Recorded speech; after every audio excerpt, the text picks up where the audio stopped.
Jai Hind all and welcome back. This class will be dedicated to what was promised in our previous session.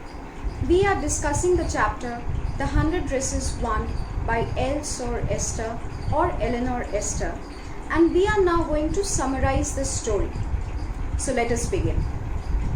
Our story starts on a Monday when our protagonist, Wanda Petronsky, is not seen in her class. 2 more days follow, that is Tuesday and Wednesday, and still there is no sign of her. And inside the class as well, there was no one who particularly noticed her absence. In fact, her presence too barely mattered to anyone. She was a part of room number 13 with a capital T, alright, and sat in the farthest corner of the room where all the noisy and rowdy kids sat who did not have anything to do with studies. So was she like them too? Is that the reason why she sat at that corner of the room? Of course not. She was just a quiet, reticent girl who didn't want to be that visible. Now, when do you think the girls like Peggy and Maddie, who are like the most popular girls of the school, actually notice her absence? It is right after the school hours when they wait for Wanda, quote unquote, to have fun with her. She had gotten them late, and they would often wait for Wanda beyond the school hours to have fun with her, or to rather make fun of her or humiliate her. And why would those girls do that, and what would they usually bug Wanda with? They would ask her how many dresses she had in her closet. To this, she would very confidently and calmly say 100. She also added that they were all very colorful, all silk, velvet, and all lined up in her closet. Now, it was very outrageous of her to have said that, as she wore the same faded blue dress, the same faded blue ill-fitted dress to school every single day. Also, she lived in Boggings Heights, which is probably the poorest neighborhood of that area, and her shoes were always caked with mud. So why did she lie about those dresses? This topic therefore became one more point that the girls annoyed Wanda with. Now, when all these things were going on, Maddie just didn't feel it all to be correct. Something was just bugging her. She felt very bad for Wanda. She even tried asking Peggy if what she did was cruel.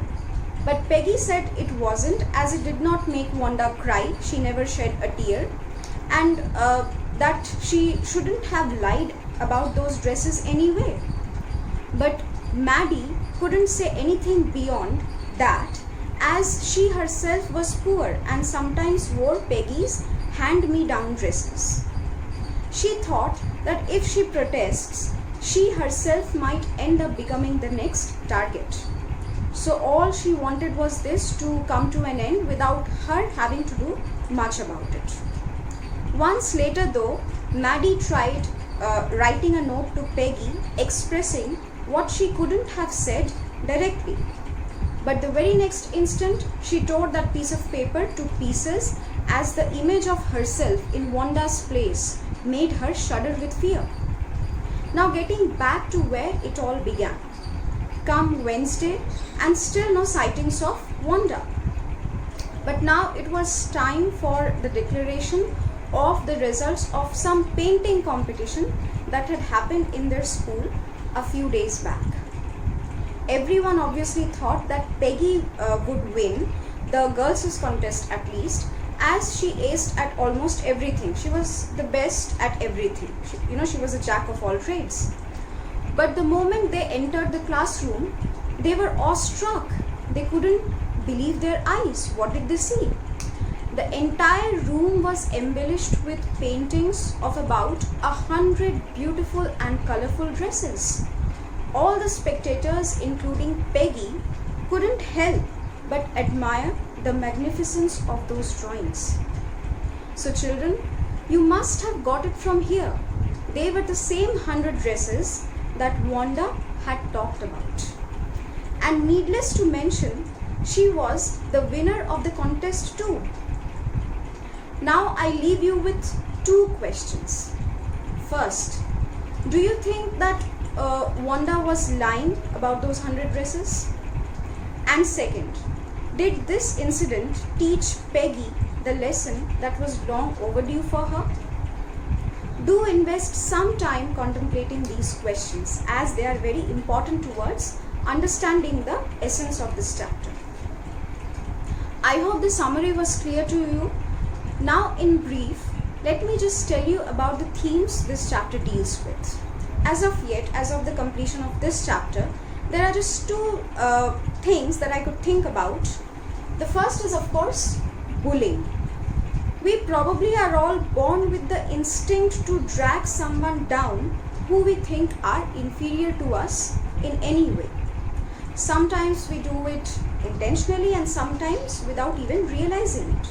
So this chapter talks about the point that how hard it can get for someone who is at the receiving end of this process and how it can scar them for their entire life. The next one is the importance of acceptance. We live in a world of almost 8 billion people, right? And now that we call this world a global village, we have to realize that there will obviously be people belonging to different nationalities, different backgrounds, different socio-cultural ethos, and also different thought processes.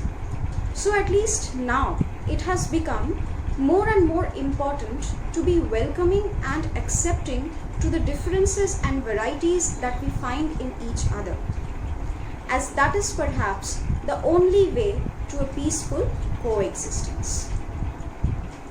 Well children, we are through with the first part of the 100 dresses. There's a lot more to discover in the next part though, the 100 dresses part 2. So that is it from my end. Thank you.